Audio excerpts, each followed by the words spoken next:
नमस्कार दोस्तों, मैं हूं सूरज। एक बार फिर से स्वागत है आपके ही अपने यूट्यूब चैनल हिंदी विद सूरज में। तो दोस्तों, जैसे कि आप सभी जानते हैं, इस शाम की शिफ्ट में मैं रोज़ उत्तराखंड के मॉक टेस्ट डालता हूं, जिसमें कि 374 मॉक टेस्ट कंप्लीट हो चुके हैं, प्रश्न हो चुके हैं और अब 375 से प्रश्न स्टार्ट हो जाएंगे आज की मॉक टेस्ट में, जो कि 10वें नंबर का मॉक टेस्ट है।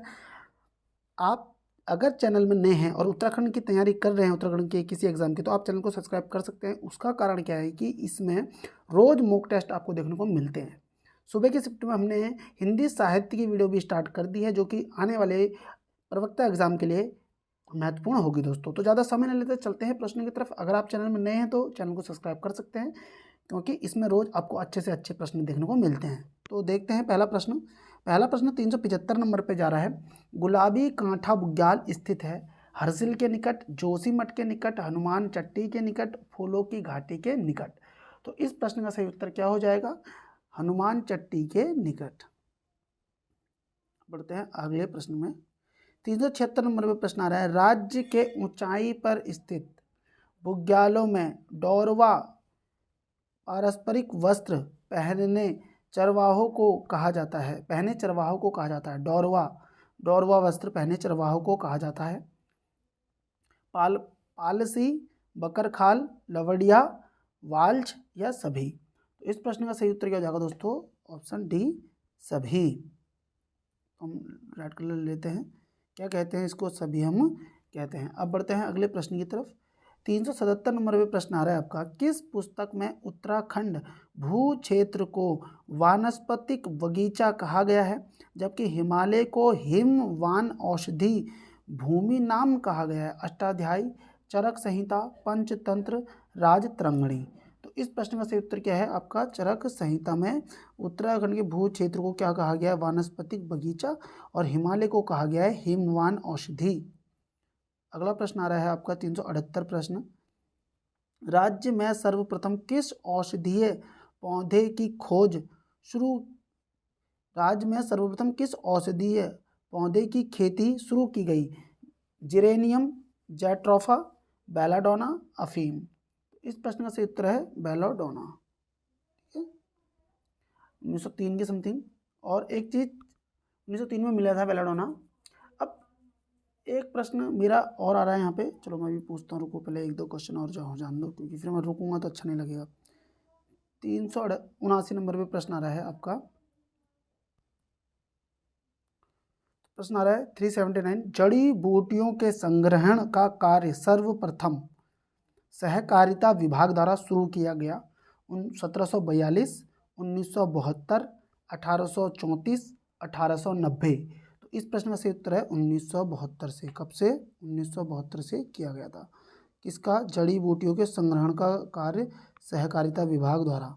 किस विभाग द्वारा? सहकारिता विभाग द्वारा। 380 नंबर पे प्रश्न आ रहा है। जड़ी बूटियों के संरक्षण एवं संग्रहण के लिए जिलेवार भेषज सहकारी संघों की स्थापना की गई। 1970, 1980, 1990, 1950। तो इस प्रश्न का सही उत्तर हो जाएगा आपको 1980। आप सभी समझते हैं कि 1972 से जब शुरू हुआ तो इसके आसपास ही, 1950 तो हो नहीं सकता, 1970 भी हो नहीं सकता, 1990 या 1980। तो 90 थोड़ा दूर हो जाएगा, इसलिए 1980। अब बढ़ते हैं अगले प्रश्न की तरफ। 381 नंबर पर आ रहा है। राज्य में जड़ी बूटी क्लस्टर स्थापित किए गए हैं।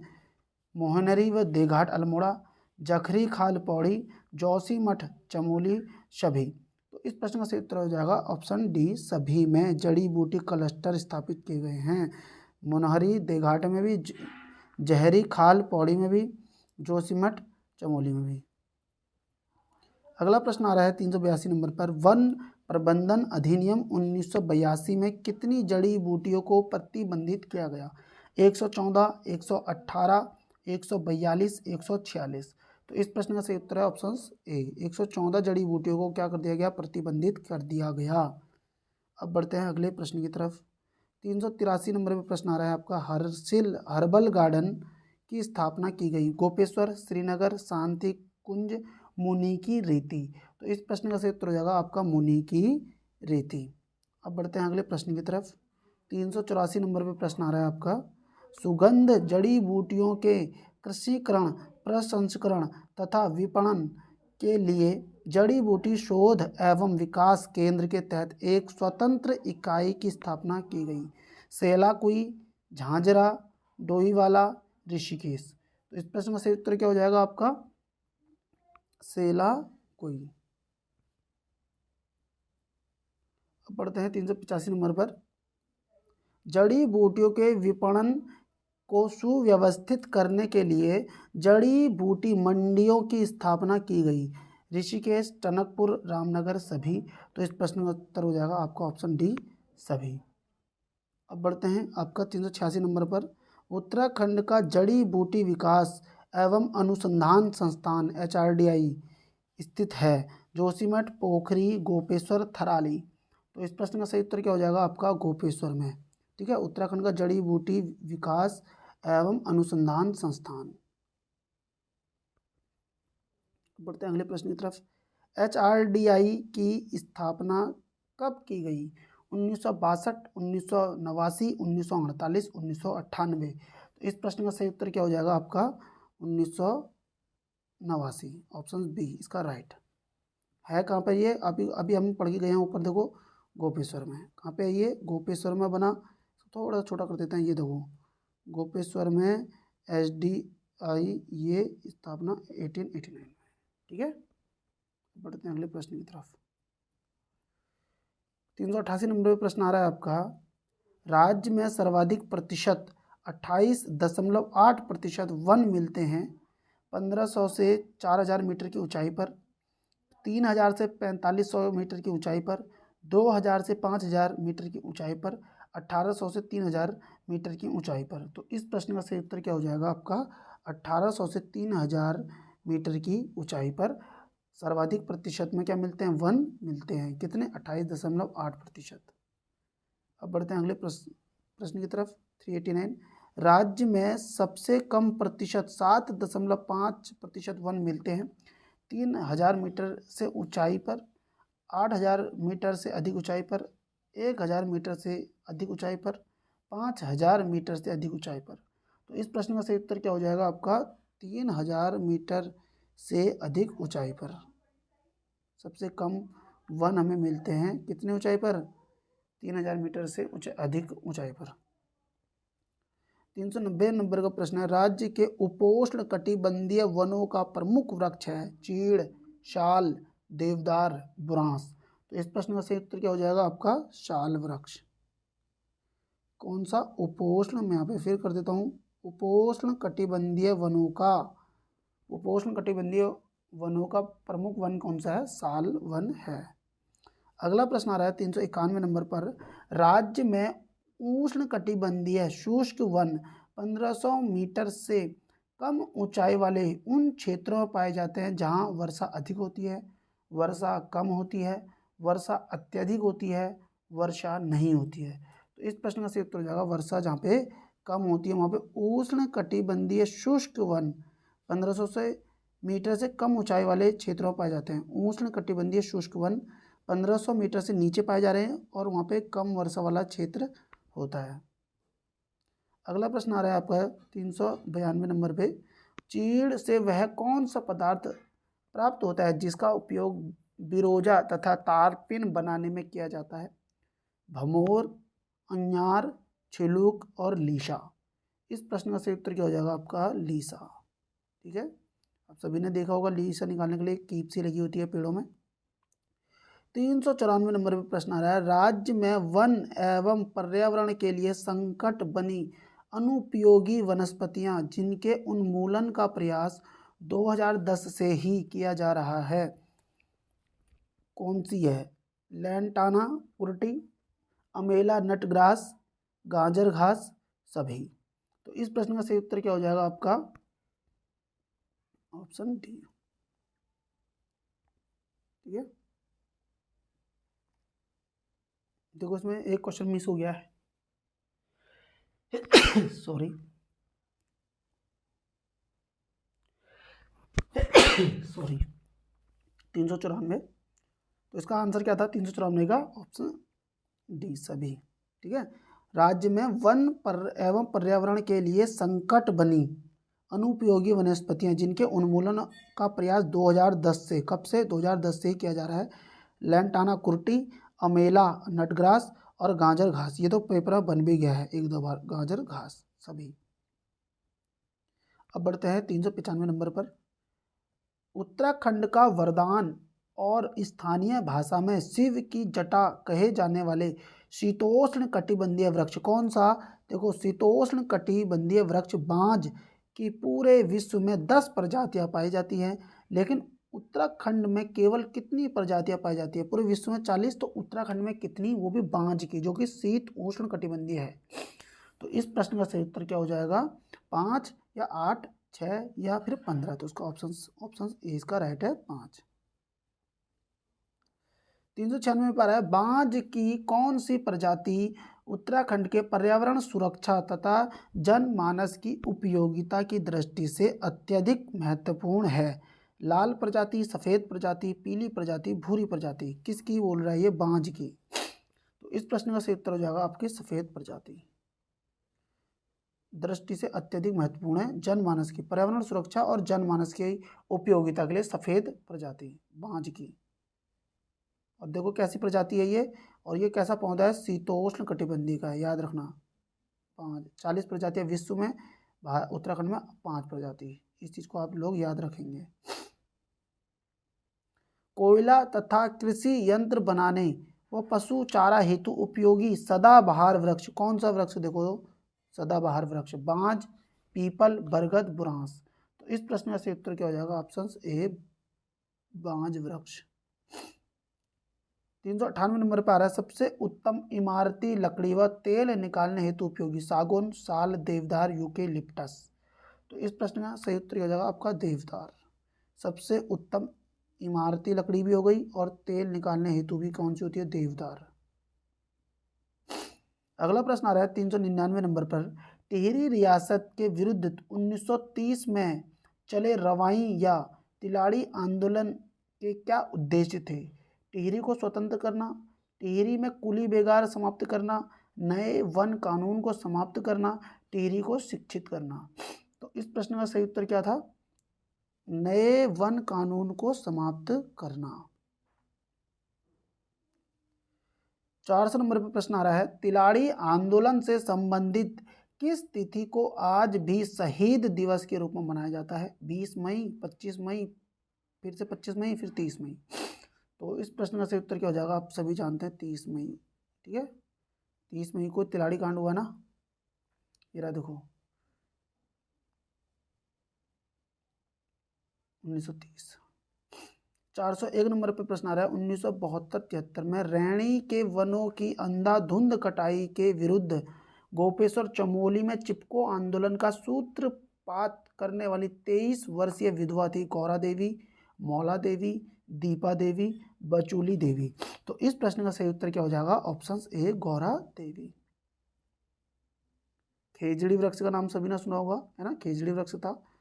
अब देखो 402 नंबर पर प्रश्न आ रहा है, किस आंदोलन का प्रारंभिक नारा हिम पुत्रियों की ललकार, वन नीति बदले सरकार, वन जागे वनवासी जागे था? तिलाड़ी आंदोलन, मैती आंदोलन, पानी राखो आंदोलन और चिपको आंदोलन।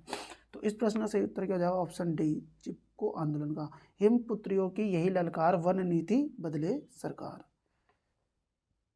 403 नंबर पर सही कथन का चयन कीजिए। मैं थोड़ा सा और छोटा कर देता हूँ ताकि ये सही जगह से। चिपको आंदोलन का प्रसिद्ध नारा था, क्या है इस जंगल के उपकार, मिट्टी, पानी और बयार, जिंदा रहने के आधार। सुंदरलाल बहुगुणा व चंडी प्रसाद भट्ट के नेतृत्व में चिपको आंदोलन को विस्तार मिला। बहुगुणा का नारा था, हिमालय बचाओ, देश बचाओ। उपयुक्त सभी कथन सही हैं। तो इस प्रश्न का सही उत्तर क्या हो जाएगा आपका? इस प्रश्न का सही उत्तर क्या हो जाना होने वाला आपका? Option D. क्योंकि चिपको आंदोलन ये तीनों फैक्ट इसके सही हैं और ये बहुत महत्वपूर्ण फैक्ट भी है। जैसे कि हिमालय बचाओ देश बचाओ का नारा किसने दिया? बहुगुणा ने। इसको ये तो सबको याद ही है। और ये वाला नारा देखो, प्रसिद्ध नारा, क्या है इस जंगल के उपकार, मिट्टी, पानी और बयार, जिंदा रहने के आधार। अगला प्रश्न आ रहा है 404 नंबर पे, डूंगी पंतौली चमोली वन आंदोलन किस वृक्ष के जंगलों की कटाई के विरुद्ध शुरू हुआ था? बुरांस, बांज, खेजड़ी और खैर। तो इस प्रश्न का सही उत्तर क्या हो जाएगा? बांज वृक्ष, डूंगी पंतौली चमोली में। बढ़ते हैं अगले प्रश्न की तरफ। 80 के दशक में उफरैंखाल पौड़ी के युवाओं द्वारा पानी की कमी को दूर करने के लिए किसके नेतृत्व में पानी राखो आंदोलन चलाया था? अनिल प्रकाश जोशी, माधव आशीष, चंडी प्रसाद भट्ट, सच्चिदानंद भारती। तो इस प्रश्न का सही उत्तर क्या हो जाएगा? सच्चिदानंद भारती। ऑप्शन डी इसका सही हो जाएगा। अगला आ रहा है छठा 406 नंबर पे। सच्चिदानंद भारती ने किस संस्था की स्थापना कर वनों की कटाई को रुकवाया? औषधि पादप बोर्ड, दूधा तौली लोक विकास संस्थान, वन विकास निगम, पर्यावरण प्रदूषण निवारण बोर्ड। तो इस प्रश्न का सही उत्तर क्या हो जाएगा? दूधा तौली लोक विकास, दूधा तौली लोक विकास संस्थान। अगला प्रश्न आ रहा है 407 पर। वृक्षों की कटाई के विरुद्ध 1994 में टिहरी के भिलंगना क्षेत्र में कौन सा आंदोलन चलाया गया था? मैत्री आंदोलन, पानी राखो आंदोलन, रक्षा सूत्र आंदोलन, सकलाना आंदोलन। तो इस प्रश्न का सही उत्तर क्या हो जाएगा? रक्षा सूत्र आंदोलन। अब बढ़ते हैं अगले प्रश्न की तरफ। 408 नंबर। गढ़वाल क्षेत्र में 1966 में मैती माई का आंदोलन सूत्रपात किसने किया था? कल्याण सिंह रावत, अनिल प्रकाश जोशी, सुरेश भाई, सुंदरलाल बहुगुणा। तो इस प्रश्न का सही उत्तर क्या हो जाएगा? Option A Kalyan Singh Rawat. 409 number पर आ रहा है। विगत 30 वर्षों के अथक परिश्रम से किसने मिश्रित वन खेती मॉडल तैयार किया? विश्वेश्वर टमटा, वीरेंद्र सकलानी, चंडी प्रसाद भट्ट, जगत सिंह चौधरी जंगली। तो इस प्रश्न का सही उत्तर क्या हो जाएगा? जगत सिंह चौधरी जंगली ने मिश्रित वन खेती मॉडल तैयार किया था। 410 नंबर पर आ रहा है। 1949 में वृक्ष विहीन पहाड़ों पर वृक्षारोपण करने वाले विश्वेश्वर दत्त सकलानी को कहा जाता है? वृक्ष मित्र, वन पुरुष, वृक्ष मानव, जंगली। तो इस प्रश्न में सही उत्तर क्या हो जाएगा आपका? वृक्ष मानव। विश्वेश्वर दत्त सकलानी को कहा जाता है, वो भी 1949। ठीक है, विश्वेश्वर दत्त सकलानी को कहा जाता है वृक्ष मानव। झपटो छीनो आंदोलन के प्रणेता है अवधेश कौशल, गोविंद सिंह रावत, डॉक्टर पीताम्बर अवस्थी, नारायण सिंह नेगी। झपटो छीनो आंदोलन। तो इस प्रश्न का सही उत्तर है गोविंद सिंह रावत, झपटो छीनो आंदोलन के प्रणेता। अब बढ़ते हैं 412 नंबर पर। राज्य के प्रथम चिड़ियाघर मलासी डियर पार्क स्थित है? हरिद्वार, पौड़ी, देहरादून, टिहरी। राज्य का प्रथम चिड़ियाघर देखो भैया, प्रथम चिड़ियाघर है मालसी डियर पार्क। मलासी ने मालसी डियर पार्क स्थित है कहाँ पर आपका? तो ये है आपका देहरादून में। 413 नंबर पर है। राज्य का द्वितीय चिड़ियाघर 400 हेक्टेयर क्षेत्र में निर्माणाधीन देश में अपनी तरह का पहला अंतर्राष्ट्रीय स्तर का चिड़ियाघर है। कार्बन न्यूट्रल जू होगा। कौन सा दो? कार्बन न्यूट्रल जू होगा। रानीखेत, अल्मोड़ा, रानीबाग, नैनीताल, गौलापार, हल्द्वानी, रुद्रपुर, उधम सिंह नगर। तो इस प्रश्न का सही उत्तर क्या हो जाएगा? गौलापार, हल्द्वानी।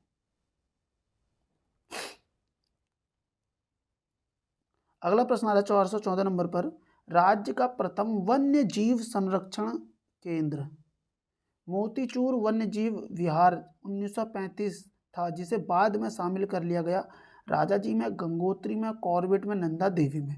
तो इस प्रश्न का सही उत्तर क्या हो जाएगा? राजाजी में शामिल कर लिया 1935। वन्यजीव विहार 1935 था, जिसे बाद में राजाजी वन्यजीव विहार में क्या कर लिया? शामिल कर लिया गया था। तो दोस्तों आइए थे आज के प्रश्न। उम्मीद करता हूँ आज के प्रश्न आपको अच्छे लगे होंगे, और अगर आपको वीडियो पसंद आई है या फिर जैसी भी लगी आप कमेंट जरूर करें, क्योंकि आपके कमेंट से कहीं ना कहीं मुझे बहुत कुछ सीखने को मिलता है।